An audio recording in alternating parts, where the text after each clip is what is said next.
The new St. George North MP is ready to get down to business. That's our top story in your Barbados Today Morning News Update for Thursday, November 12th. Tony Moore proved more than enough for her political opponents. She copped Wednesday's keenly contested by-election, capturing 3,154 votes, more than double her nearest challenger Floyd Reyna of the Democratic Labour Party. The beaming first-time MP thanked her constituents. The constituents of St. George North, I want to say a very special thank you tonight for allowing me this opportunity to serve. It is certainly humbling.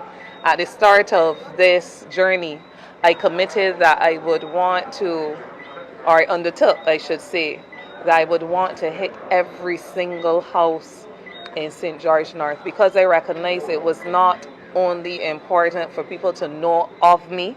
Many haven't seen me on television in my capacity as General Secretary of the Barbados Workers Union, but it was important for the constituents of St. George North and important for me to get to know them as well. And I wish I could say today that I had achieved that objective. I wish I could say that I have fought a good fight and I have finished my course. But my course has only just begun. And one of the first things that I have to do is to keep faith with my commitment to the constituents of St. George North who would have voted for me, and those who would not have voted for me, who I was not able up until now to be able to visit them. That is my commitment, that door-to-door and that 100% objective will be met. Moore pledged to represent the interests of all residents in St. George North. For all constituents of St. George North, whomever you voted for, that's not important. I'm here to serve, and I'm going to be serving not only out the rest of this term, but here's where the journey begins for as long as God allows. Prime Minister Mia Mottley couldn't be happier. She says St. George North remains in good hands. The turnout was a little lower than we would have expected normally, but we had a pandemic, and at 49.8%, considering that in Jamaica the entire poll for the entire general election was 37%, I think that we've done well in just shy of 50% turnout, because there are a lot of people who express to us their concerns about coming out to vote. Against that, the margin of victory, and let me share with you publicly now what I shared with Glenn and Tony at the outset of this race 7 weeks ago. I told Tony that if she got 65% of the vote, I would hug her, and she would have been done exceedingly well. Tony Moore tonight got almost 67.6% of the vote, exceeding my expectations. And if you saw me working numbers all night, it's because naturally I have to get context.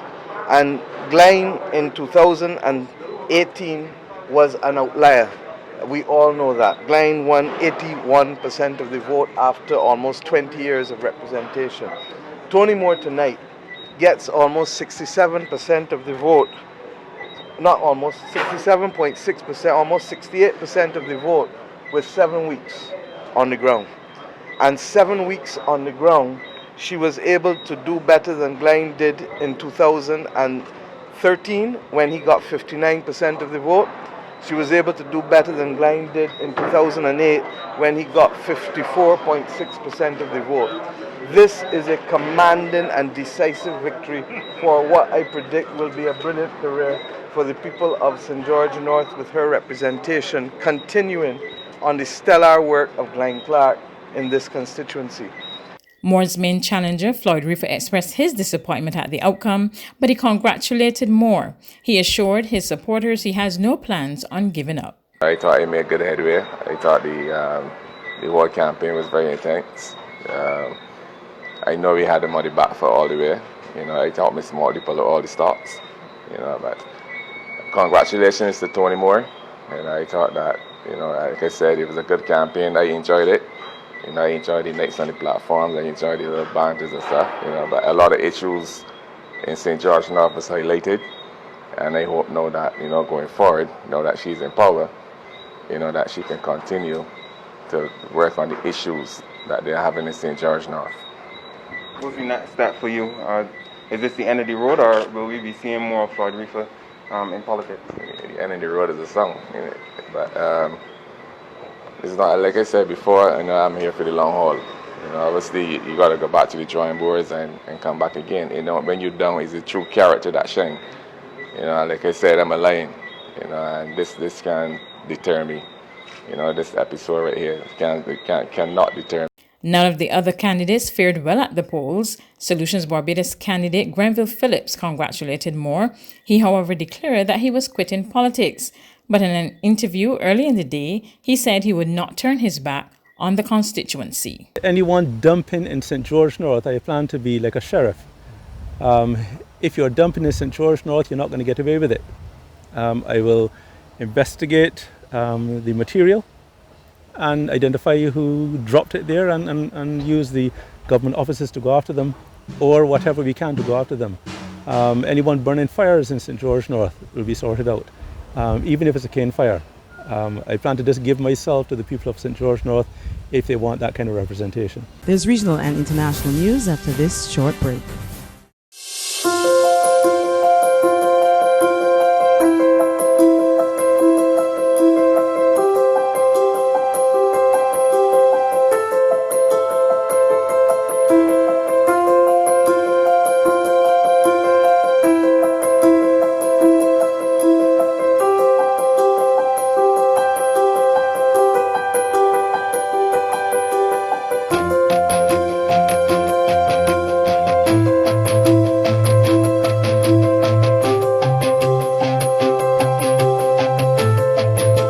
Barbados Today, news you can trust. To regional news in Belize, the final count is yet to be declared, but the main opposition People's United Party is heading towards a landslide victory in general elections. Prime Minister-elect Johnny Briceño addressed the nation and called on Belizeans to unite. This 2020 election is a clarion call for our young nation to grow up, to face the challenges of our generation, and to advance our peaceful, constructive, and progressive revolution.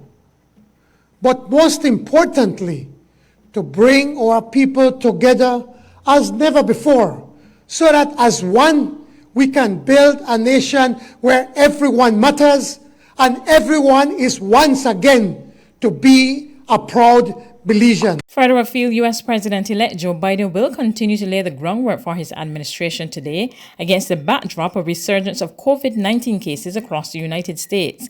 More now from Reuters Television. U.S. President-elect Joe Biden appointed top Democratic official Ron Klain as his chief of staff on Wednesday. Klain is one of Biden's closest confidants and first worked for him in 1989, back when Biden was a U.S. Senator. Klain was also in charge of the Obama administration's response to the Ebola health crisis in 2014 during Biden's time as vice president. A fierce critic of Republican President Donald Trump's handling of the coronavirus pandemic, Klain is expected to be a key figure in the Biden administration's response.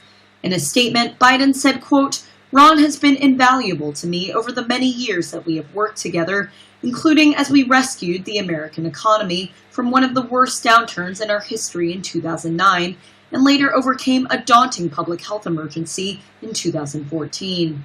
Klain, for his part, in a Wednesday statement, called his appointment the honor of a lifetime. He was most recently senior advisor to Biden's presidential campaign. That's news, but for the very latest, visit our website at www.barbadostoday.bb. You can also subscribe to our e-paper, email updates, or like us on Facebook, and sign up for our breaking news alerts via WhatsApp. We're also on Izumi Media and bus terminals, as well as Screenplay at supermarkets and gas stations near you.